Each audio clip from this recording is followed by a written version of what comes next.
अस्सलाम वालेकुम नाज़रीन, प्रोग्राम न्यूज़ मेकर्स के साथ मैं हूं आपकी मेज़बान ज़रियाब आरिफ। पाकिस्तान में कोरोना वायरस के फैलाव के हवाले से खदशात अब दुरुस्त साबित होने लगे हैं।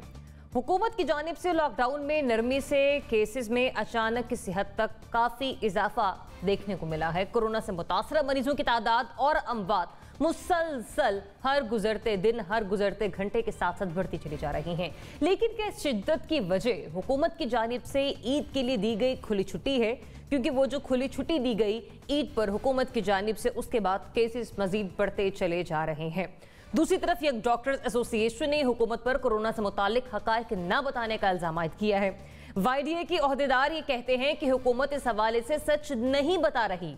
हमारा सवाल ये है कि क्या कोरोना से मुतालिक हकायक छुपाने से हुकूमत को कोई फायदा हो सकता है, और अगर ऐसा है तो मुस्तकबिल में हुकूमत इससे क्या फायदा उठा सकती है।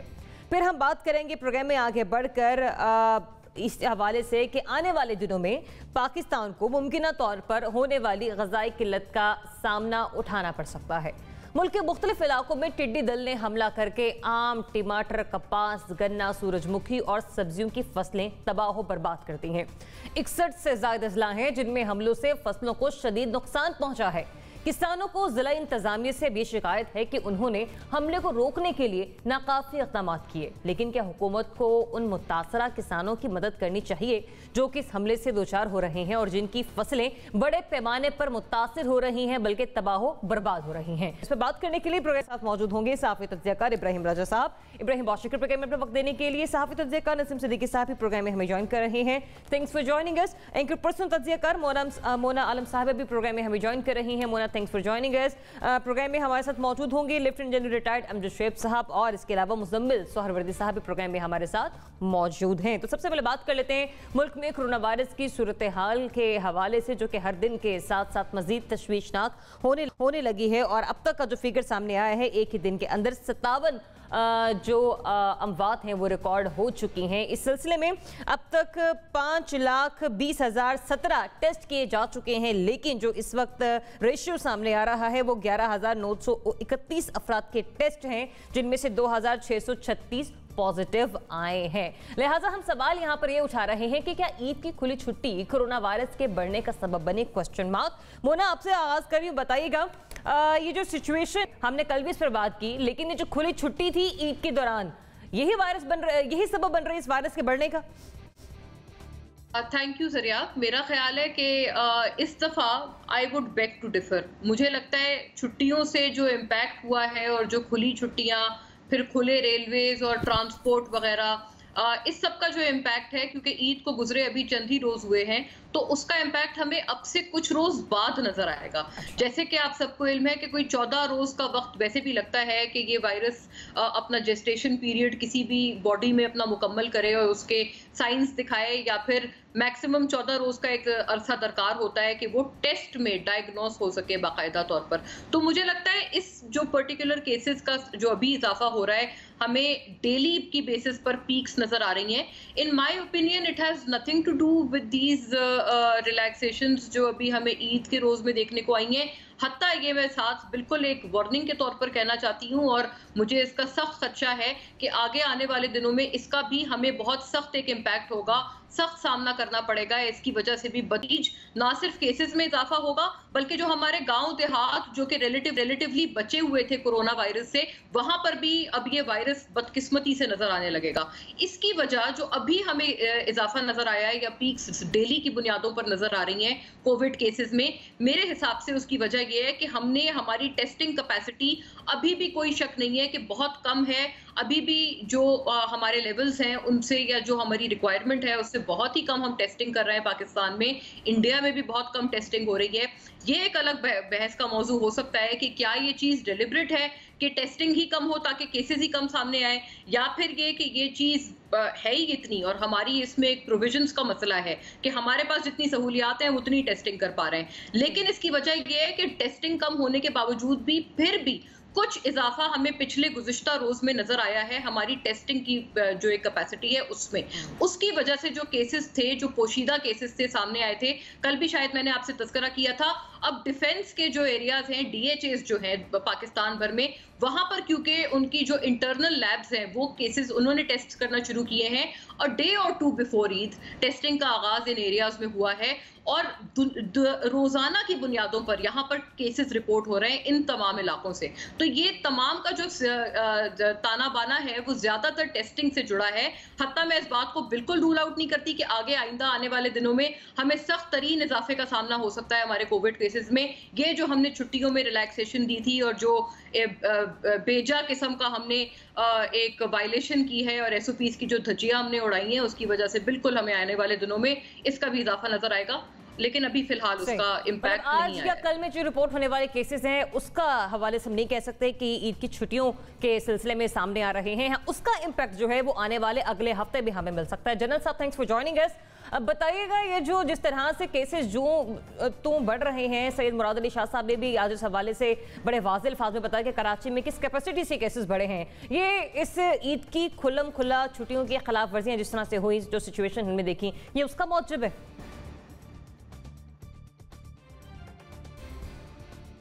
बिस्मिल्लाहिर्रहमानिर्रहीम। ये जो अभी केसेस आपको नजर आ रहे हैं ये बुनियादी तौर पे एसओपीज फॉलो ना करने की वजह से है।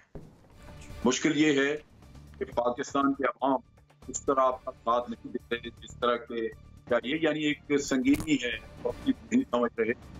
और अगर आप लॉकडाउन करना चाहें या वो भी आपने देखा कि उसका भी पूरी तरह लोगों ने पासदारी नहीं की। और अब तो खुला मामला है, जब तक खुद एहसास नहीं होगा, जब तक खुद इस चीज की संगीनी का एहसास नहीं होगा कि ये मिलने जुलने से फैल रही है और प्रिकॉशंस नहीं दी जाएंगी, तो इस पे तो कंट्रोल करना नामुमकिन है। मैंने ये बेशुमार जगहों पे देखा है कि एक हजूम मौजूद है, चंद लोगों ने मास्क पहने हुए, चंद और बेशुमार ने नहीं पहने हुए। अब सूरत हाल हॉस्पिटल्स में ये है, इवन आगा खान ले लें, यहाँ के बड़े हॉस्पिटल, लाहौर का नेशनल हॉस्पिटल, तो सब चीख रहे हैं कि जनाब आप हमारे पास जगह नहीं रही इन लोगों को रखने। बाज लोग जो हैं वो अभी भी कंस्पिरेसी थ्योरीज के चक्कर में पड़े हुए हैं, लेकिन बार बार ये कहा जा रहा है कि उधर तवज्जो मत दें, असल तवज्जो दें आपने इन एहतियाती तदाबीर को जो आपके लिए रखी हुई। लेकिन बदकिस्मती ये है कि इसका एहसास कोई कतन नहीं है। नतीजा ये कि आज अगर आप लॉकडाउन भी कर दें, सख्ती भी करें, जो फैलना था वो फैल चुका, जो होना था वो हो गया, और अब इसका कंट्रोल उस वक्त तक नहीं हो सकता जब तक कि लोग खुद एहतियाती तदाबीर पे न करें। हम ऑलरेडी एक प्रॉब्लम में घुस चुके हैं, मसला बन चुका है, और अभी भी अगर लोगों को ख्याल नहीं आएगा तो ये चीज बिल्कुल बहुत बड़ा एक मसला बन जाएगा और काबिल नहीं होगी। मैंने ये हॉस्पिटल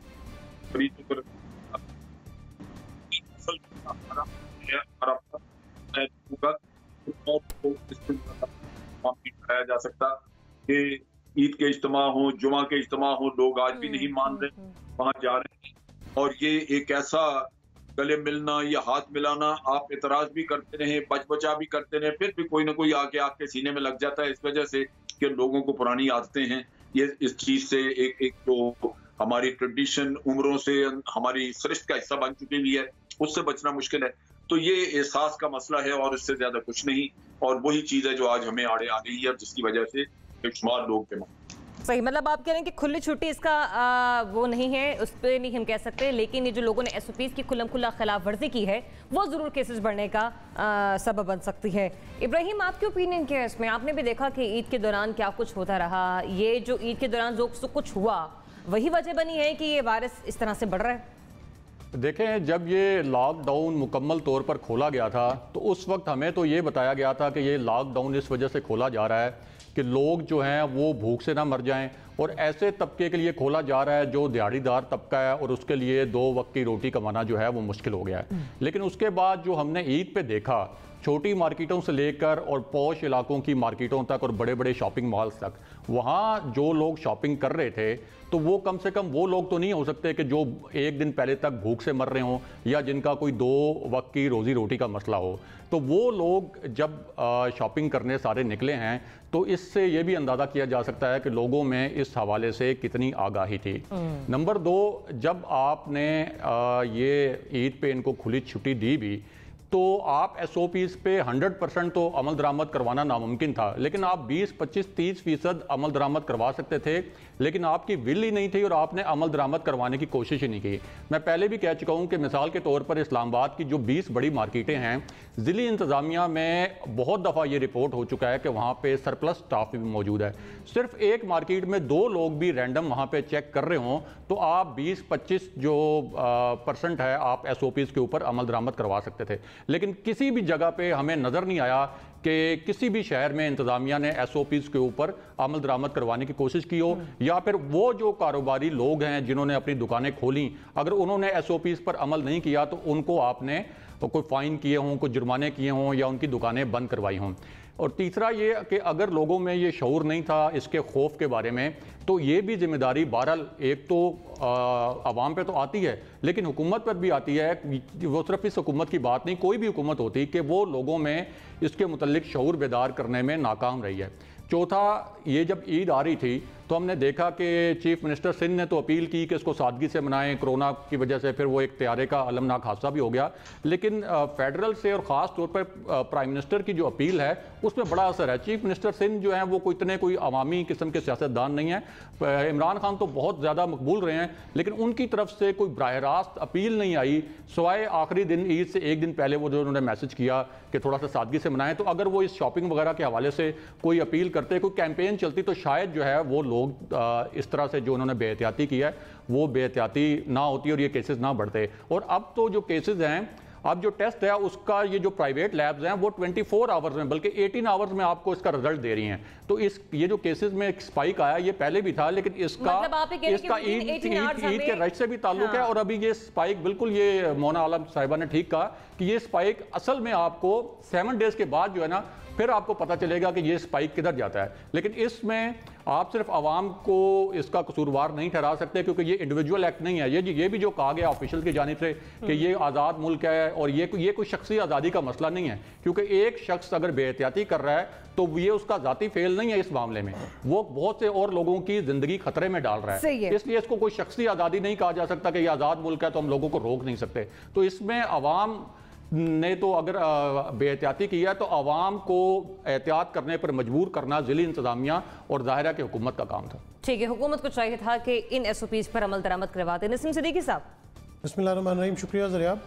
अब ये देखें कि जब 20 मार्च को फर्स्ट लॉकडाउन लगा था तो उस वक्त मैंने देखा कि लोगों ने बहुत ज़्यादा SOPs के ऊपर अमल किया था और बड़ी एक खौफ व हरास की फ़िज़ा थी।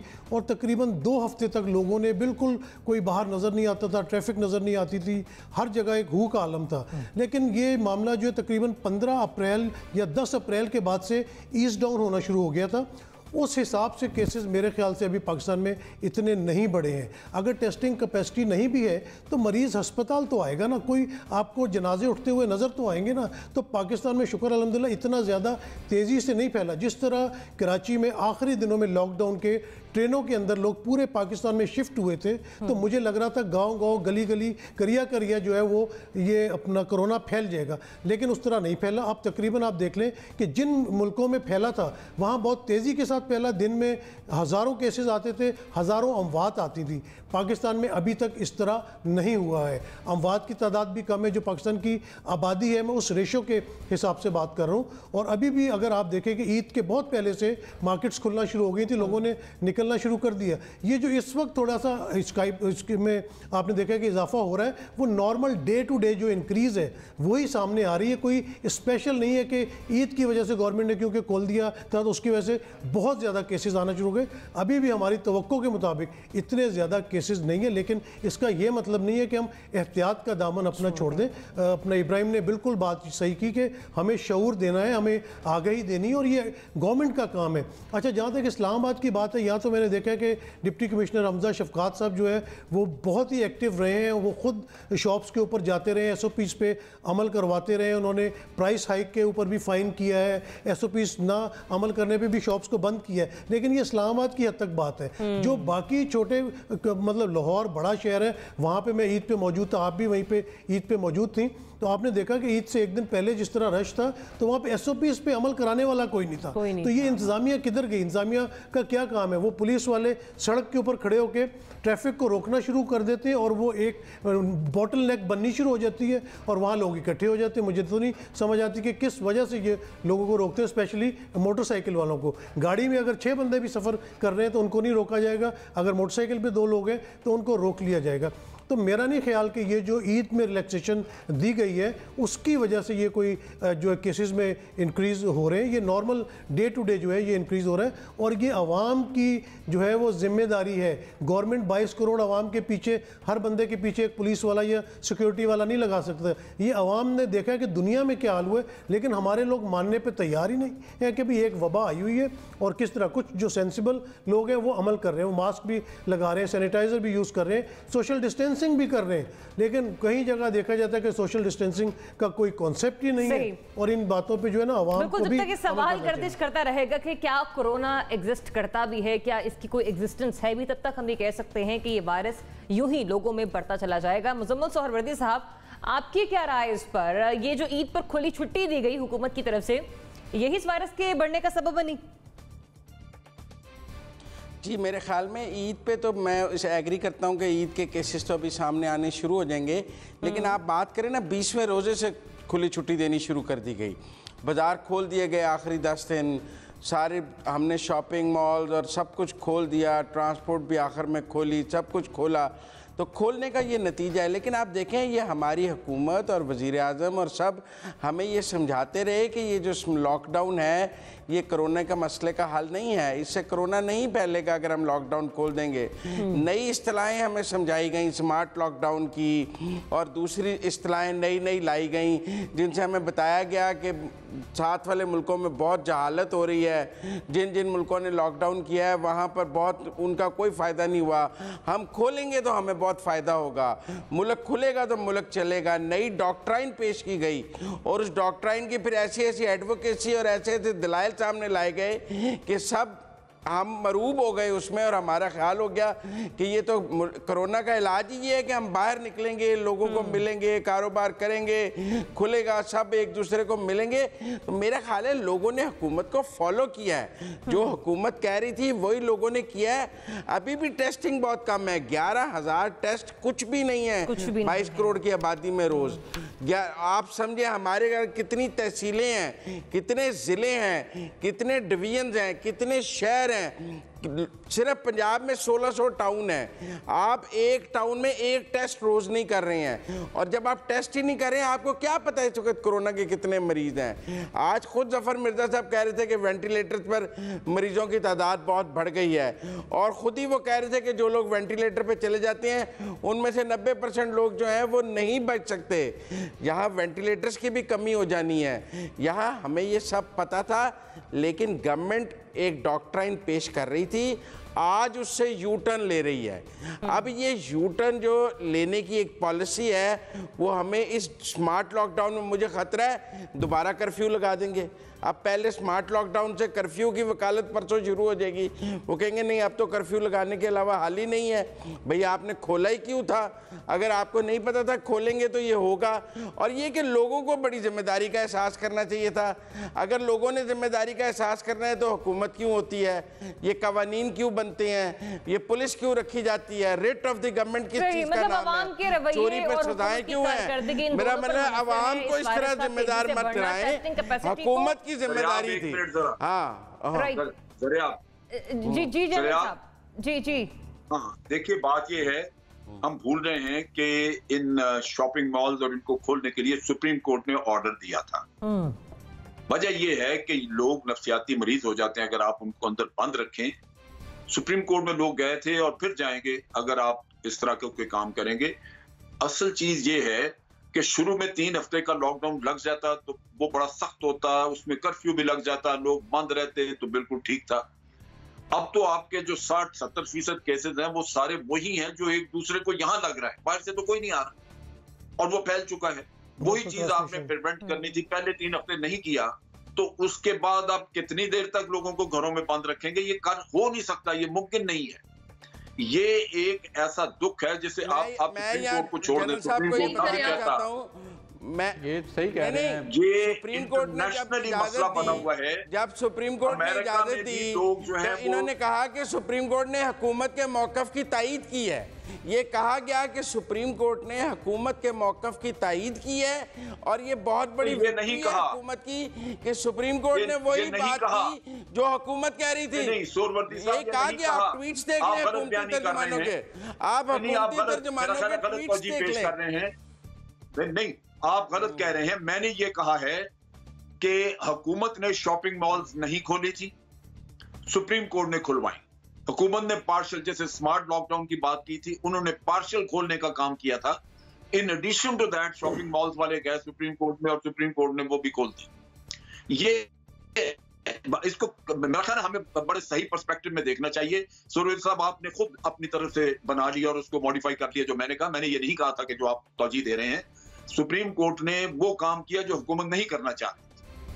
सो ये आप देखिए कि अवाम का भी अपना एक राइट है। अगर आपके 60,000 लोग बीमार हैं तो 22 करोड़ लोगों को आप घरों में बंद कर दें मुर्गियों की तरह, ये हो नहीं सकेगा। लोग तोड़ देंगे आपका जो अपना ये जो लॉकडाउन का कहानी आप सुनाते हैं, लोग इसको खुद डिफाई करके बाहर आ जाएंगे। हुकूमत के लिए बहुत बड़ा एक लॉ एंड ऑर्डर का मसला बन जाएगा। अगर आपको अपनी जिंदगी का खुद ख्याल नहीं है तो हम दूसरे को किसी को क्यों दें जाके इल्जाम? क्या 6 महीने से 5 महीने से ये किस्सा चल रहा है, 5 महीने में लोगों को पता नहीं चला कि ये हमारे वबा आई भी हमारे मुल्क में और ये एहतियाती तदाबीर है। आप टेलीफोन करें तो आपको 5 मिनट की तकरीर सुननी पड़ती है कोरोना पे। आप अगर टेलीविजन लगाएं तो उस पर आपको 10 मिनट के इश्तिहार देखने पड़ते हैं कोरोना पे। तो फिर और क्या तरीका है किसी को आगाही देने का? किसी के घर जाके कान में फूंक मारी जाए? ठीक है, डंडे के जोर पर हर किसी पर ये चीजें नहीं की जा सकती। जी मेरी सिर्फ इतनी गुजारिश है सर, जनरल साहब भी सुन रहे होंगे। ये था खुद नोटिस, ये तो सुप्रीम कोर्ट ने सुओ मोटो लिया था ना कोरोना वायरस पे। ये बात बिल्कुल ठीक है, चलें आप घर में लोगों को बंद ना करें, लेकिन एसेंशियल आप जो खोलना चाह रहे हैं लोगों को, जैसे हुकूमत ने कहा था कि एसेंशियल जो काम है वो चलें और एक रोजमर्रा की जिंदगी का पहिया चले, वो एक अलग बात है। लेकिन साथ साथ ये कह देना कि एसओपीज की अगर वायलेशन भी हो तो भी दुकानदारों को ना पूछा जाए, तो भी दुकानदारों के खिलाफ एक्शन ना लिया जाए, मुझे सिर्फ इस बात की इसकी कोई समझ नहीं पड़ती कि अगर हम उनको कोई डेटरेंस भी नहीं दे रहे हैं, अगर एसओपी की वायलेशन पर सर हम उनको कुछ कह ही नहीं रहे हैं, हम कह रहे हैं आप जो मर्जी करें, हम आपके खिलाफ कुछ नहीं करेंगे, तो फिर आपका कौन पाबंद है सर? कौन पाबंद होगा? ठीक है खोले, लेकिन एसओपीज की अमल दरामद कराना ये सबका फर्ज है। सबका फर्ज है ना, यही वो चीज जो मैं कह रहा हूं कि सबका फर्ज है। अगर आपको खुद अपना एहतियात नहीं है, आपको अपनी जिंदगी अजीज नहीं है, तो मैं आपके पीछे लग के या कोई और लग के कितनी देर बचा सकता है? 24 घंटे आपका साया बन सकता है कोई? कहां आप बेहतियाती करते हैं मुझे पता लग सकता है। देखें ये 22 करोड़ लोगों के ऊपर 22 करोड़ मुनकर नकीर नहीं बजाया जा सकता। आप चूंकि सब लोगों की बात कर रहे हैं कि हम सबका फर्ज है इंडिविजुअली, हमें भी, मैं भी बार बार कहती रहती हूँ कि बतौर शहरी अपने फराइज की अंजामदही करनी होगी अगर हम रियासत के जिम्मेदार। दुकानदार छापने की बारी आती है तो बड़े तमाम अमल हो जाते हैं, सिपाही हैं, वो किस तरह से रोल प्ले कर रहे हैं, बड़े याद आते हैं। लेकिन दुकानदारों को लोगों की जाने और उनकी दुकान में होने वाली खिलाफवर्जी नजर नहीं आ रही। वो मोटो नोटिस दिया तो हुकूमत तो नहीं गई सुप्रीम कोर्ट में, हुकूमत ने तो नहीं कहा खोल दी। हाँ, ये तो मैं नहीं कह रही सर, यही तो मेरा अर्ज है। आपने कहा कि सुप्रीम कोर्ट में लोग गए थे, सुप्रीम कोर्ट में तो कोई नहीं गया, वो तो असमूद नोटिस है। अगर आपको इल्जाम फेंकना ही है हुकूमत पे भी तो अवाम पे भी फेंकें, क्योंकि ये जिम्मेदारी बुनियादी तौर पे 22 करोड़ लोगों की है। 22 करोड़ लोगों के ऊपर 22 करोड़ लोग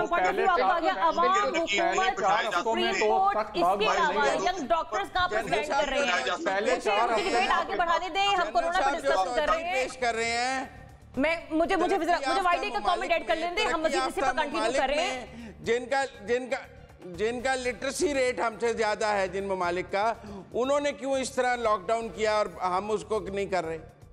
और पहले 4 हफ्ते में तो हमारी एक कंफ्यूज पॉलिसी रही है। पहले 4 हफ्ते में तो हमने नहीं किया सख्त लॉकडाउन और उसकी वजह से लोगों को अवेयरनेस नहीं मिली। आप यंग डॉक्टर्स का चलाइए शॉर्ट, वो क्या कह रहे हैं जरा बेट को आगे बढ़ाते हैं, प्लीज चलाइए। वतीरा रहा है ख़ास तौर पे इस पंजाब गवर्नमेंट का कि इन्होंने हकायक छुपाए हैं कि पूरी आवाम इस वक्त जो है वो एक मसाइल से गुजर रही है और एक बड़ा सानिया होने लगा है। हम ये समझते हैं कि होने वाला है और हो भी रहा है। हुकूमत हकाइक छुपा रही है, कोरोना से अमवात की असल तादाद नहीं बता रही है। ये डॉक्टर्स की जानिब से इल्जाम आयद किया गया है, जिसके हवाले से हम बात कर रहे हैं। लेकिन सवाल यहाँ पर यह पैदा होता है कि कोरोना केसेस की असल तादाद छुपाने से क्या हुकूमत को कोई फायदा पहुंच सकता है? जनरल साहब, आपसे जानना चाहूंगी, सबसे पहले बताइएगा, अगर हुकूमत छुपा भी रही है कोरोना वायरस के केसेस की तादाद, तो कोई बेनिफिट है इन लोगों को? देखिए, हो सकता है कि एक हुकूमत अपनी परफॉर्मेंस ज्यादा दिखाने के लिए कि जी हमने बड़ा कंट्रोल कर लिया है, वो अमवात ना बता रही हो। बिल्कुल ये बात दुरुस्त हो सकती है, लेकिन मैं आपको बताऊं, मुझे कराची का मैंने फर्स्ट हैंड इंफॉर्मेशन ली है कि वहां पे जो लोग किसी और बीमारी से भी मर रहे हैं, वहां पे पैसे मांगते हैं। वो कहते हैं पैसे दो तो डेड बॉडी देंगे, वरना हम इसके ऊपर छाप लगा देंगे ये कोरोना का और तुम्हें डेड बॉडी नहीं मिलेगी।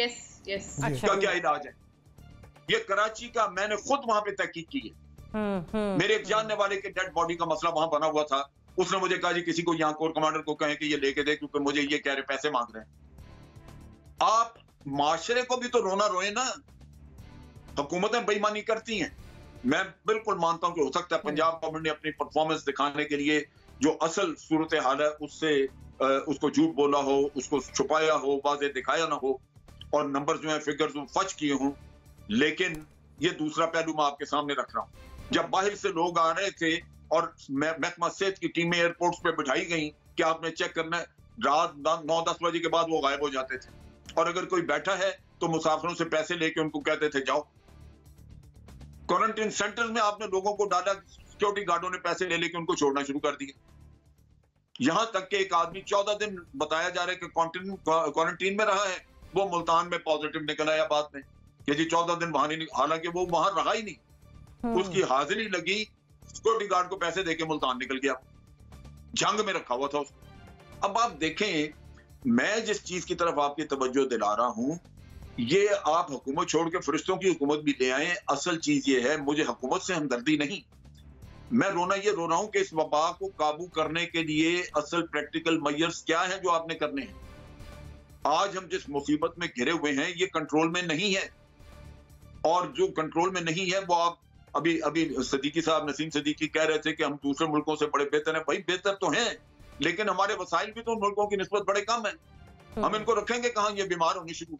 आज जब आपके 50-60 हजार पे आपके बीमार पहुंचे हैं, लिस्ट पहुंची है, तो अस्पतालों ने कहने शुरू कर दिया कि हमारे पास जगह नहीं। और अगर ये खुदा न खास्ता बढ़ता है, 1.5 लाख ऊपर चले जाता है, फिर आप उनको रखेंगे क्या? सड़कों पर डालेंगे हम। तो असल चीज ये है कि ये अवाम को आपने ये समझाना बताना है, या उनके अंदर कुछ सोच आए कि भाई। अच्छा जनरल साहब, आपने अपनी गुफ्तगू के आगाज में बोला, आपने अपनी गुफ्तगू के आगाज में, एक मिनट, अवाम का मसला ये है कि वो अभी तक डिनाइल में है। कई मुझे कहते हैं ये झूठ है, ये फ्रॉड है, ये इन्होंने WHO से उन्होंने पैसे डॉलर देते हैं, वो इसलिए ये ड्रामा दिखा रहे हैं। हमने तो किसी को बीमार को नहीं देखा, हमने तो किसी को मरते नहीं देखा। ये आज भी लोग पूछ रहे हैं भाई अब क्या गली गली में लोग मरते नजर आए? ये वो रोना है जो आप डिनाइल से बाहर नहीं आ रहे। अगर डिनाइल से बाहर आए तो मौत एक ऐसी चीज है कि उसका खौफ तारी होता है, आदमी को कहने की जरूरत नहीं पड़ती कि भाई अपना बचाव करो। उसको मौत आंखों में नजर आती है तो वो खुद जाके लेट जाता है। असल चीज ये है कि लोगों के अंदर ये एहसास ही नहीं है, क्योंकि उनको नजर किसी को नहीं आ रहा। तो ये मेरा ख्याल है हमें इसको प्रैक्टिकली हैंडल करने की जरूरत है, वरना इसमें माशरे में इतने सांप बैठे हुए हैं। कोई आपको लाशों पे पैसे मांगेगा, कोई आपको ये जो रिपोर्ट आपकी पॉजिटिव आ रही है उसको नेगेटिव करने के लिए पैसे मांगेगा कि भाई आप जाके घर में आइसोलेशन में बैठ जाएं। ये इस तरह के ड्रामे यहां होंगे, लेकिन असल चीज ये समझनी कि हम सब की जिंदगियां खतरे में हैं। अगर मौत का किसी को एहसास है और उसका खौफ है तो फिर उसको अपना बचाव खुद करना चाहिए। जो मैंने देखा है बाजार में, आप एक गोली हवाई फायर कर दें, सारे लोग या जमीन पे लेट जाएंगे या भाग जाएंगे। सही, अपना बचाव हमें खुद करना है। Very simple. मोना, ये जो इल्जाम लगा है, आप समझती हैं ये दुरुस्त इल्जाम? इसकी दुरुस्तगी पे तो ज़रियाब मुझे नहीं लगता कि इतना आसानी से हमें कमेंट करना चाहिए, और ये हो भी सकता है कि ये दुरुस्त इल्जाम हो क्योंकि टेस्टिंग कैपेसिटी कम है। कुछ बैनुल-अक़वामी एजेंसीज का ये ख्याल है कि भारत और पाकिस्तान जैसे जो ममालिक हैं वो जानबूझकर कोई उन्होंने टेस्टिंग कैपेसिटी कम रखी हुई है ताकि रिपोर्टिंग कम हो। एक तो उसका ये ज़ाविया है। दूसरा आए फुली इंडोर्स, अभी जो जनरल साहब कह रहे थे, ऐसे केसेस मेरे खुद ज़ाती तौर पर मैं लोगों को जानती हूँ जिनकी अमवात किसी दूसरी वजह से हुई है लेकिन उनकी बॉडीज हैंड ओवर नहीं की जा रही हॉस्पिटल इंतजामिया की जानिब से। एक केस आगा खान में हुआ, कराची में हुआ, और ये केसेस सामने आए कि उनकी बॉडीज हैंड ओवर नहीं की जा रही, उनको कहा जा रहा है कि जी आप इस पे ये कोरोना वायरस की वजह से हलाकत हुई है, और वो उसके रिश्तेदार प्लीड कर रहे हैं, उनके आगे गिड़गिड़ा रहे हैं कि नहीं भाई हमें पता है हमारे लवाई की इनको क्या बीमारी थी क्या नहीं थी, he was not Covid positive और वगैरह वगैरह। ये एक वहां पर एक नया एक उन्होंने गोरख धंधा चलाया हुआ है। दूसरा, इस किस्म की रिपोर्ट्स एक तो मैंने लाहौर से भी देखी है। एक लाहौर से एक शख्स ने अपनी बीवी के हवाले से एक रिपोर्ट बनाई हुई थी कि उनको भी लंबी चौड़ी प्रिस्क्रिप्शन थमा दी गई हैं और कहा गया है कि आपकी वाइफ को कोरोना है और हम उनको क्वारंटीन सेंटर मुंतकिल कर रहे हैं, और वो शख्स कह रहा है कि उसको कोरोना नहीं है, उसका टेस्ट नेगेटिव आया है, ये फिर भी उसके ऊपर इन्फोर्स कर रहे हैं। तो हमें मुझे लगता है थोड़ा सा पिक्चर की या जो सिक्का है उसके दोनों रुख देखने चाहिए। हमें दोनों चीजों को असेस करके ये चीज सामने लानी चाहिए।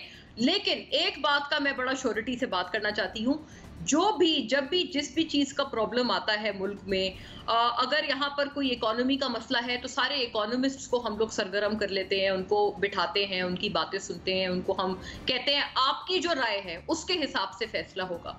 अगर यहाँ पर कोई प्रॉब्लम आता है कोई एग्रीकल्चर का, तो हम तमाम अपने किसान भाइयों को, एग्रीकल्चरिस्ट को, उनको बिठा लेते हैं। अभी मसला सेहत का है, ये बात, इसमें मुझे कोई इख्तिलाफ नहीं है कि डॉक्टर्स, पैरामेडिक्स, हमारे नर्सेज, इनकी जो राय है, जो मेडिकल एक्सपर्ट्स हैं, जो साइंटिस्ट्स हैं, जिन्होंने प्लाज्मा के थ्रू कहा है कि इलाज मुमकिन है वगैरह वगैरह, वो कुछ जैसे सिंध हुकूमत भी उसको प्रैक्टिस कर रही है, तो इनका रोल सरे फहरिस्त होना चाहिए। इनकी ज्यादा से ज्यादा मीटिंग्स और बैठक होनी चाहिए हुकूमती जितने अराकीन हैं उनके साथ, और उनकी राय को आप सबसे आगे रखें, सबसे पेश रखें, क्योंकि जो उसका एक्सपर्ट है let him do the job. मैं और अगर कोई और यहाँ पर एनालिस्ट बैठ के या जर्नलिस्ट बैठ के, आप बैठकर या कोई भी यहाँ पर अगर डॉक्टरी झाड़े, हम अच्छे नहीं लगेंगे। जो जिसका काम है उसको वो कर। फिगर की छुपाने में कहीं ना कहीं हुकूमत को इसका फायदा पहुंच रहा है। मुजम्मिल साहब, मैं समझता हूँ जो डॉक्टर्स की बात है, उन्होंने कहा डॉक्टर्स की बात को अहमियत दें, तो जो ये सवाल है ये तो डॉक्टर्स की बात से ही निकल रहा है ना। अब सवाल ये है कि जब टेस्टिंग इतनी कम है और जब छोटे अजला में, तहसीलों में लोग बगैर टेस्ट के मर रहे हैं, वो डॉक्टर्स को इन्फेक्ट कर रहे हैं, डॉक्टर्स उनसे अंडर थ्रेट हैं, और मैं समझता हूँ कि इस मुल्क में तो रोज़ाना 1 लाख टेस्ट हो तो भी काफ़ी नहीं है। 22 करोड़ का मुल्क है, जिन मुल्कों की आबादी हमसे आधी से भी कम थी, उन्होंने रोज़ाना 1-1 लाख से ज़्यादा के टेस्ट किए हैं। मुझे नहीं समझ आती जिस मुल्क, जो इतना मजबूत मुल्क है, जिसके पास एटम बम है, हम टेस्टिंग कैपेसिटी नहीं 3 महीने में अपनी बना सके, वो चंद मशीनें नहीं खरीद सके, हर ज़िलों में नहीं पहुंचा सके, जो जिनके लिए जो ज़रूरी हैं टेस्टों के लिए, और किट्स पे अपने सारे वसाइल नहीं खर्च कर सके। हमने अंडरपास तो अनाउंस कर दिया लाहौर में, लेकिन हम किस टेस्टिंग और किट्स की तरफ नहीं जा सके। मैं समझता हूँ जनरल साहब ने उस वक़्त भी बात का बुरा मना लिया। हुकूमत की सीरियसनेस और यकसुई नज़र नहीं आ रही। हुकूमत ही कोरोना को कोई बीमारी मानने को तैयार नहीं है। हुकूमत का ख्याल है ये कोई थ्रेट वाली बात नहीं है। उन्होंने कहा सुप्रीम कोर्ट ने इजाज़त दे दी। भाई जब गवर्नमेंट कह रही थी कि हम स्मार्ट लॉकडाउन जा रहे हैं, हम खोलने जा रहे हैं, तो गवर्नमेंट ने प्लीड ही नहीं किया जाके सुप्रीम कोर्ट में केस के ये नहीं खोलना चाहिए, और वो एक तरफा हो गया। सुप्रीम कोर्ट में जाकर कोई काउंटर दलाइल देता तो बात बनती ना। जो बात गवर्नमेंट ने कही, जो हुई उसी के मुताबिक फैसला हो जाना था। हम अब ये कहें जी कि चूंकि अदालत के सामने काउंटर नैरेटिव नहीं था, तो लिहाजा जो अदालत ने कह दिया वो ठीक था। काउंटर नैरेटिव पेश करना तो हुकूमत का काम था ना, कि ये ज़रूर, ये बहुत ख़तरनाक है, ये ना करें, इससे बड़ा नुकसान हो जाएगा। मैं फिर कह रहा हूँ कि सुप्रीम कोर्ट के फैसले के बाद शादियाने बचाए गए कि ये हमारी जीत है, हुकूमत ने कहा हमारे मौक़िफ़ की जीत है, और आज हम सब उस पर सफ़े मातम बिछाने की कोशिश कर रहे हैं। डॉक्टर्स ने तो इससे भी ज़्यादा अब शोर मचाना है। बिल्कुल डॉक्टर अमजद शोएब साहब ने, जनरल साहब ने ठीक कहा है कि अस्पतालों ने मरीज़ नहीं लेने, सड़कों पे मरीज़ होने हैं। भाई इटली में ऐसा हुआ, लंदन में ऐसा हुआ, यहाँ ऐसा क्यों नहीं होगा? उसके बाद वो लोग कर्फ्यू पे गए, उन्होंने गलतियों से सबक सीखा। हम भी वही गलतियाँ कर रहे हैं, पर जब वो गलतियों से सबक सीखने का वक्त होगा तब हमारे पास वो वसाइल नहीं होंगे। सही। सिद्दीकी साहब, इसमें देखें दो चीज़ें हैं। यंग डॉक्टर्स का जो पहले भी है ना, थोड़ा सा उनका सियासी मामला भी रहे हैं और वो इल्ज़ाम तराशी इस किस्म की करते रहे। मेरा नहीं ख्याल कि गवर्नमेंट को कोई इसमें फ़ायदा है कि वो केसेस छुपाएं या डेथ छुपाएं। ये दोनों चीज़ें आप नहीं छुपा सकते। ये मीडिया का दौर है, मीडिया का कैमरा हर जगह मौजूद है। अगर किसी के घर में डेथ होगी तो आप छुपा नहीं सकेंगे। अगर हज़ारों की तादाद में मरीज़ अस्पतालों में पहुँच रहे होंगे तो आप नहीं छुपा सकेंगे। और मीडिया का तो छोड़े, सोशल मीडिया पर छोटी छोटी वीडियो लग जाती है। तो ये जो यंग डॉक्टर्स का इल्ज़ाम है, मैं इसको तो बिल्कुल नहीं मानता। लेकिन जहाँ तक टेस्टिंग कैपेसिटी की बात है, एक तो आप टेस्टिंग कैपेसिटी को देख लें और दूसरी जो नालायकी है वो इस जगह है कि अगर आप किसी गवर्नमेंट के अस्पताल से जाके टेस्ट कराते हैं तो वो पॉजिटिव आ जाता है, फिर आप प्राइवेट लैब जाते हैं वहाँ से कराते हैं तो वहाँ नेगेटिव आ जाता है। तो जो इतनी कम टेस्टिंग हो रही है उसका भी अभी तक कोई स्टैंडर्ड नहीं है। तो ये ज़रूर है कि जो गवर्नमेंट को इस पे देखना चाहिए कि टेस्टिंग कैपेसिटी को बढ़ाए और जो गलत टेस्टिंग हो रही है उसके बारे में भी एक्शन लिया जाए। ये जो गवर्नेंस का मसला है वो ऐसे चल रहा है। दूसरी मैं बात आपको एक ज़रियाब यहाँ पे बताऊँगा कि हम जिस तरह यहाँ पे आके तज्जियाकार बैठते हैं, हमें एक चीज़ का ख्याल रखना चाहिए। मैंने अक्सर देखा है कि कुछ तज्जिया निगार जो है वो बुग़्ज़े इमरान या बुग़्ज़े PTI में वो हुकूमत को ही जो है ना वो रगेदते रहते हैं कि हर वक्त हमने ये किया जी, हुकूमत यू टर्न ले लेगी।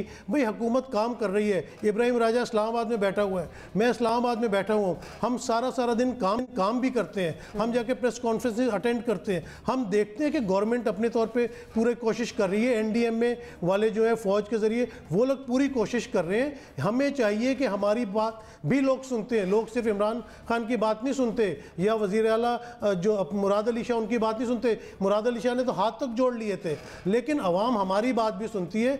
हमें चाहिए कि इस वक्त हम आवाम को जो है वो आगाही दें, उनसे रिक्वेस्ट करें कि भाई ये बात एक बड़ी सीरियस मैटर है, इसके साथ बड़ी अमवात हो रही हैं और अगर आप लोग ख्याल नहीं करेंगे तो ये फैलता चला जाएगा। जब हम यहाँ पे बैठ के सिर्फ हुकूमत के ऊपर तनकीद करते हैं तो फिर जो आवाम है वो यही लेती है कि देख लो जी ये तो हुकूमत की गलती है, हुकूमत ये एक्शन नहीं ले रही, ये तो हुकूमत की जिम्मेदारी है। हमें चाहिए कि आवाम को रियलाइज करें कि उनकी जिम्मेदारी है। दरियाब एक वजाहत कर दूं, देखिए आज कैपेसिटी है एक सेकंड 20,000 टेस्टों की कैपेसिटी है एक दिन में।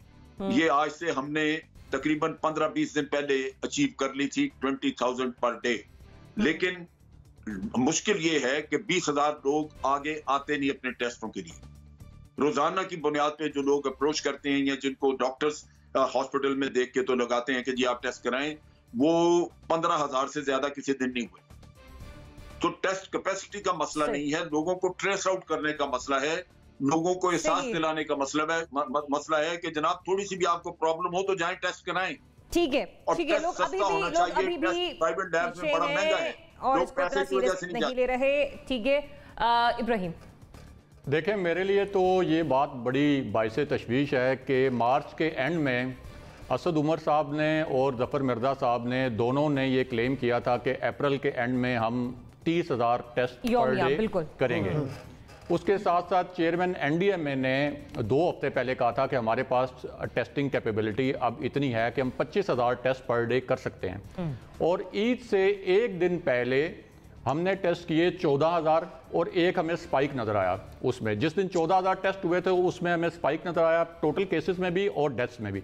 उसके बाद पता नहीं क्या पुरस्कार हुआ कि हमने ईद के दूसरे, तीसरे, चौथे, 5वें दिन वो टेस्ट हमारे गिरकर 8,000 तक आ गए और आज भी जो टेस्ट हुए हैं वो 11,000 टेस्ट हुए हैं। तो अब अगर हमारी टेस्टिंग कैपेबिलिटी है और हम टेस्ट कम कर रहे हैं तो इसकी वजाहत जो है वो जफ़र मिर्ज़ा साहब को और असद उमर साहब को देनी चाहिए कि इसकी वजह क्या है कि लोग खुद आगे नहीं आ रहे या हुकूमत जो है ऐसे लोगों को आइडेंटिफाई नहीं कर पा रही, उनको ढूंढ नहीं पा रही, या इसमें हकीकत क्या है। दूसरी बात यह है कि ये कोरोना से लड़ने वाले तो डॉक्टर्स हैं और आपका जो पैरामेडिकल स्टाफ है वो है, तो हमें इनकी बात पे एतमाद करना चाहिए या जो हुकूमती अहदेदार हैं उनकी बात पर एतमाद करना चाहिए। देखें अगर हम ये जो SOPs की बात कर रहे हैं इस पे 20% भी अगर अमल दरामद हुकूमत करवाती है, इसका मतलब यह है कि आपके जो मरीज़ हैं पोटेंशियल वो 15 से 20% कम हो जाएंगे, यानी वो थोड़ा सा उनको टाइम लगेगा। तो आपकी जो पहली लॉट मरीज़ों की शदीद जो मुतासिर हैं जो हॉस्पिटल में मौजूद हैं वो जब तक डिस्चार्ज होते हैं, यानी एक टाइम मिल जाएगा आपके सेहत के निज़ाम को कि जब तक ये डिस्चार्ज अगले आते हैं तब तक इनमें से कुछ लोग डिस्चार्ज हो जाएंगे। अब सिंध के जो डॉक्टर्स हैं वो भी कह रहे हैं कि हमारे हॉस्पिटल्स जो हैं वो भर गए हैं। बलूचिस्तान में तो तहरीक इंसाफ की इत्तेहादी हुकूमत है, वो भी कह रहे हैं कि यहाँ बहुत संगीन सूरत हाल है। पंजाब के डॉक्टर्स ने जब पहली मरतबा प्रेस कॉन्फ्रेंस की थी तो उनको कहा गया था कि ये सियासी प्रेस कॉन्फ्रेंस है, लेकिन उस सिंध वालों ने जब की थी, लेकिन फिर पंजाब वालों ने भी कर दी। कल मैं प्रोग्राम देख रहा था समर अब्बास साहब का, उसमें भी डॉक्टर्स ये कह रहे थे। तो हमें ये जो फिगर है, मैं ये इल्ज़ाम तो नहीं लगा सकता कि ये जानबूझ के कम दिखाया जा रहा है, लेकिन जाहिर है कि अगर ये कम नजर आएगा तो हुकूमत पर कम तनकीद होगी। लेकिन इससे होगा क्या? इससे शायद हुकूमत को तो फायदा हो जाए, लेकिन आवाम को और मुल्क को जो है वो नुकसान होगा, क्योंकि अगर ये एक्चुअल फिगर नजर आएगा, उठाना पड़ेगा निज़ाम के हवाले से भी और मौसमी एतबार से भी एक्चुअल फिगर नजर आएगा तो फिर लोगों में थोड़ा सा शायद खौफ हो कि ये फिगर जो है वो बढ़ रहा है। फिर दुनिया के बड़े बड़े जो सेहत के निजाम हैं वो इसके सामने जो है वो बिल्कुल मफलूज हो गए। इटली का दूसरा सेहत का निजाम मफलूज हो सकता है, तो हमारे निजाम की क्या हैसियत? ब्रेक की तरफ बढ़ने हैं और ब्रेक से जाने से पहले मैं सिर्फ यही कहूंगी कि अगर आपने हुकूमत की बात पर यकीन नहीं करना तो खुदारा आप डॉक्टर्स की बातों पर ही यकीन करना, जो कि बारहा आप लोगों को कह रहे हैं कि घरों में रहिए। मुझे बड़े ब्रेक की तरफ स्टे ट्यून्ड।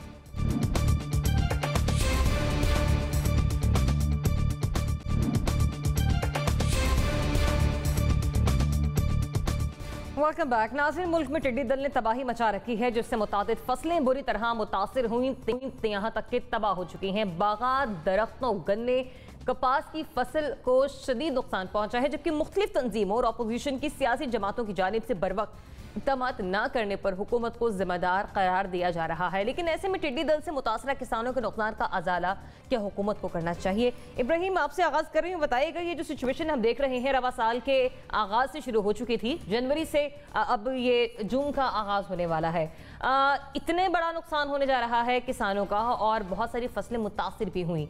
इस नुकसान का अजाला क्या हुकूमत पर बनता है, उसको करना चाहिए?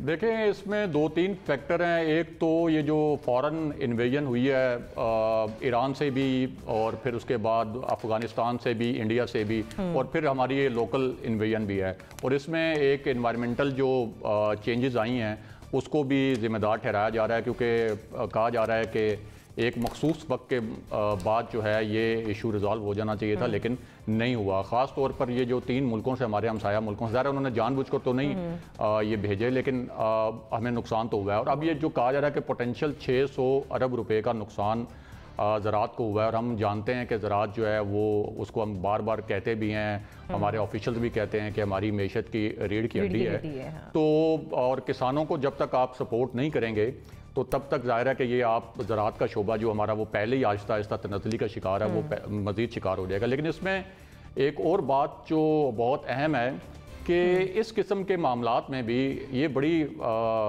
मतलब मेरे लिए अजीब सी बात है कि इसको कंट्रोल करने के लिए भी हमें आर्मी की मदद लेनी पड़ी है। यानी इसको भी हमारी सिविल एडमिनिस्ट्रेशन जो हैं वो इतनी कैपेबल नहीं है, या हमारे यहाँ कोई ऐसा निज़ाम नहीं बनाया गया कि हम इसको, हमारी जो सिविल एडमिनिस्ट्रेशन हैं वो निज़ाम जो है इस इशू को जो है वो टैकल कर सके, और फिर आर्मी की मदद लेनी पड़ी है। बहरहाल अब ये जो नुकसानात हुए हैं तो ये बिल्कुल इसकी एक फेयर असेसमेंट होनी चाहिए, और ख़ास तौर पर जो छोटे किसान हैं और उनको जो नुकसान हुआ है, और ये बड़ी इमीडिएट होनी चाहिए ये असेसमेंट, तो उनके नुकसान का अजाला होना चाहिए, और ये जो असेसमेंट भी हो ये बड़ी ट्रांसपेरेंट और बड़ी शफाफ किस्म की होनी चाहिए, और इसमें कोई बिल्कुल ये ना आए कि इसमें कोई सियासी हवाले से जो है वो कोई किसी को फ़ायदा पहुंचाने की कोशिश की गई है या किसी को नुकसान पहुंचाने की कोशिश की गई है। लेकिन फेयर असेसमेंट होनी चाहिए, और बिल्कुल इन किसानों को इनके नुकसान का अजाला भी होना चाहिए, क्योंकि ये ऑलरेडी बहुत बड़े पैमाने पर तबाही हुई है। खास तौर पर ये फॉरेन इन्वेजन जो हुई है, इससे हमें इतनी हम एक्सपेक्ट नहीं कर रहे थे कि ये इतना बड़ा नुकसान होगा जितना हमें नुकसान हो गया। मुज़म्मिल सरवरदी साहब, इब्राहिम ने कहा कि हम एक्सपेक्ट नहीं कर रहे थे कि इतना बड़ा नुकसान होगा, लेकिन कहाँ जनवरी और कहाँ जून आगाज होने वाला है। बताइए, नुकसान का अजाला हुकूमत को करना चाहिए? मैं समझता हूँ इस पर गवर्नमेंट को एक पैकेज लाना चाहिए, सॉफ्ट लोन्स फार्मर्स को देने चाहिए जिनकी फसलें तबाह हुई हैं उनके लिए। जैसे अभी ये कोरोना के बायस जो सॉफ्ट लोन 3% पे 4% पे स्टेट बैंक ने कॉर्पोरेट सेक्टर को ऑफ़र किए हैं, मैं समझता हूँ 1% पे 0.5% पे बहुत ही सस्ते कर्जे जो हैं वो अब किसानों को देने की बारी है।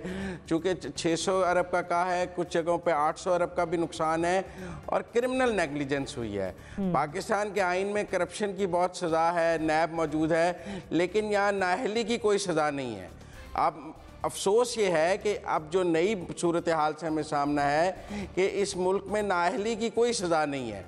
वक्त पर 10 करोड़ रुपए का कहते हैं स्प्रे हो जाता तो उस वक्त ये इसको कंट्रोल किया जा सकता था काफ़ी हद तक। उस वक्त गवर्नमेंट ने 10 करोड़ रुपए का स्प्रे नहीं किया, 800 अरब का नुकसान करा लिया है, फार्मर्स को तबाह कर दिया है। इस वक्त हमारी जो GDP थी, जो इस वक्त हमारी ग्रोथ थी, वो सिर्फ एग्रीकल्चर पर डिपेंडेंट थी। दुनिया में एक्सपोर्ट ख़त्म है, कॉरपोरेट सेक्टर ख़त्म है, कारोबार ख़त्म है, सिर्फ ज़राअत पे। और हमारा मुल्क एक ज़राई मुल्क है, लेकिन हमने अपनी ज़राअत को भी तबाह कर लिया। मैं समझता हूँ इस पर भी JIT बननी चाहिए, इसकी भी तहकीकात होनी चाहिए कि ये इतनी नेग्लिजेंस हुई क्यों है, कब स्प्रे होना चाहिए था, कितने प्लेन्स चाहिए थे, किस वक्त होना चाहिए था और क्यों नहीं हो सका।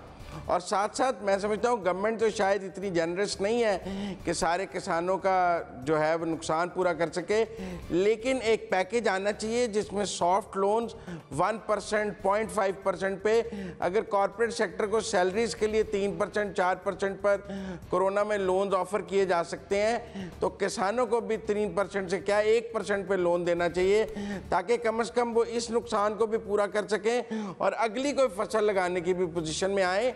और मेरा तो ये मुतालबा है कि इस सारे की बड़ी शफाफ तहकीकात होने की जरूरत है, वैसी नहीं जैसे मतलब चीनी सॉफ्ट लोन की सूरत में किसानों को सही किस्म की तहकीकात होने की जरूरत। मोना, ये क्यों? बिल्कुल कोई शक नहीं है, टिड्डी दल के हमलों की वजह से पूरा पाकिस्तान ही कोई तकरीबन 60 बताया जा रहा है कि डिस्ट्रिक्ट्स हैं जो अफेक्टेड हैं। ऊपर से जुलाई में कहा जा रहा है कि एक और अटैक एक्सपेक्टेड है, फिर सैलाब का भी हमें खतरा है आने वाले दिनों में। तो ये एक फूड सिक्योरिटी का हमारे लिए मसला हो जाता है।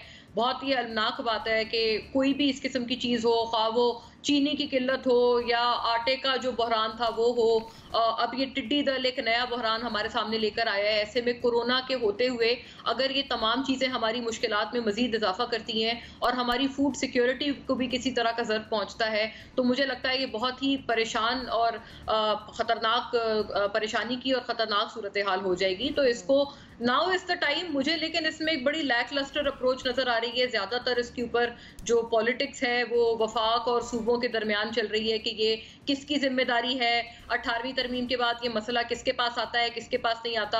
हकीकत जो पसंदाना बात है वो ये है कि ये दोनों की रिस्पॉन्सिबिलिटी है, ये एक कलेक्टिव एफर्ट है जो दोनों की तरफ से होनी चाहिए।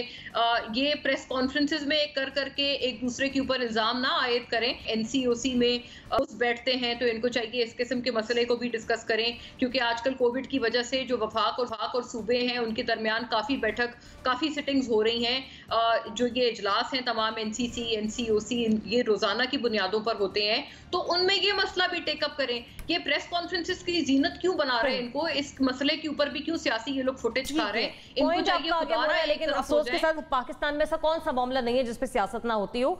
सिद्दीकी साहब, बिल्कुल अच्छा, इत्तेफाक से आज मैं NLCC की ब्रीफिंग में ही गया हुआ था, 2-3 घंटे GHQ में लगे वहाँ पे। सबसे बड़ी बात तो ये है कि पाकिस्तान में लास्ट टाइम जो टिड्डी दल आया था वो 1993 में आया था, और उसके बाद से क्योंकि नहीं आया तो जो DPP का डिपार्टमेंट था वो बिल्कुल इनफेक्टिव हो गया था। यानी कि अभी उसमें पता चला कि उसमें सिर्फ 26 लोग जो है वो काम कर रहे हैं। तो इसके ऊपर कोई भी सूबों की तैयारी नहीं थी और सूबे और वफाक इस बात को भूल चुके थे। हालांकि सिंध गवर्नमेंट में तो पिछले 12 साल से एक ही पार्टी की हुकूमत चली आ रही, लेकिन इनकी कोई तैयारी नहीं थी।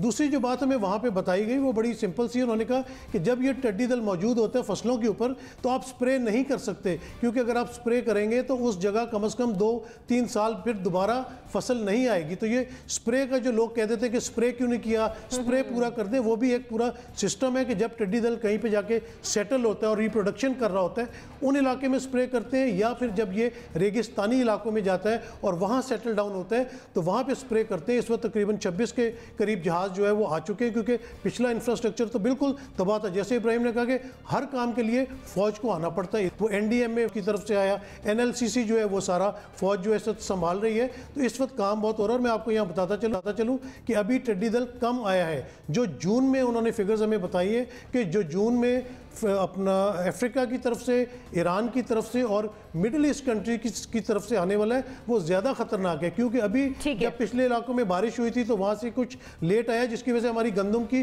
फसल बच गई है। लेकिन अब जो आने वाले दिनों में कपास, गन्ना और दूसरी फसलें हैं, उनको नुकसान पहुँचने का बहुत अंदेशा है। तो बिल्कुल फार्मर्स को जो है वो पैसे गवर्नमेंट को देना चाहिए। देखिए, ये किसानों को तो देना पड़ेगा, लेकिन जो इब्राहिम आपको बात बता रहे हैं, ये जो आपको सदीकी साहब ने बात बताई है, वसीम साहब ने, वो दुरुस्त है। और इसका तरीकाकार यही है कि दूसरे हमसाया मुल्कों के साथ आपको लगातार राब्ता रखना पड़ता है अर्ली वार्निंग के लिए। फिर डेजर्ट में या ऐसे इलाके जहां अभी कल्टीवेशन नहीं हुई, उन इलाकों में जब टिड्डी दल बैठती है तो फिर उसके ऊपर स्प्रे किया जाता है और फिर भी सारी नहीं मरती। उसके बाद वहां से उड़ती है, आपको डायरेक्शन पता होती है, आप किसानों को बता देते हैं और ट्रुप को, फौज को भी बता दिया जाता है कि जरा फलां डायरेक्शन में फलां इलाके की तरफ जा रही है जो बची खुची।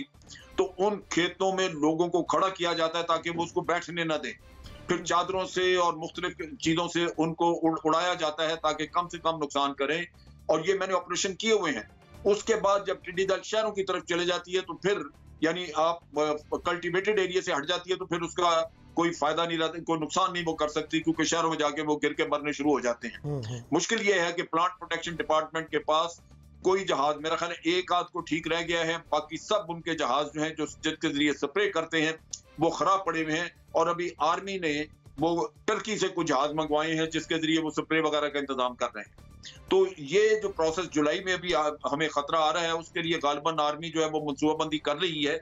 लेकिन पहले जो कुछ हुआ है, मैं समझता हूँ टोटल मिसमैनेजमेंट है और इसके लिए वो प्लानिंग नहीं है जो तरीकाकार मैं आपको बता रहा हूं। का खुमियाजा किसान भुगत रहे हैं, तो हुकूमत को वहां पर इनकी मदद करनी चाहिए। जनरल साहब ये सुन लो, फिर क्लोजिंग की तरफ बढ़ना है। ठीक है, किसान को होने वाली फसलों का जो नुकसान का अजाला है वो हुकूमत को और सभी तज्ज़ियाकार इस पर मुतफ़िक़ा राय दे रहे हैं। इसके साथ ही मुझे मेहमानों को दीजिए इजाजत। अल्लाह हाफ़िज़।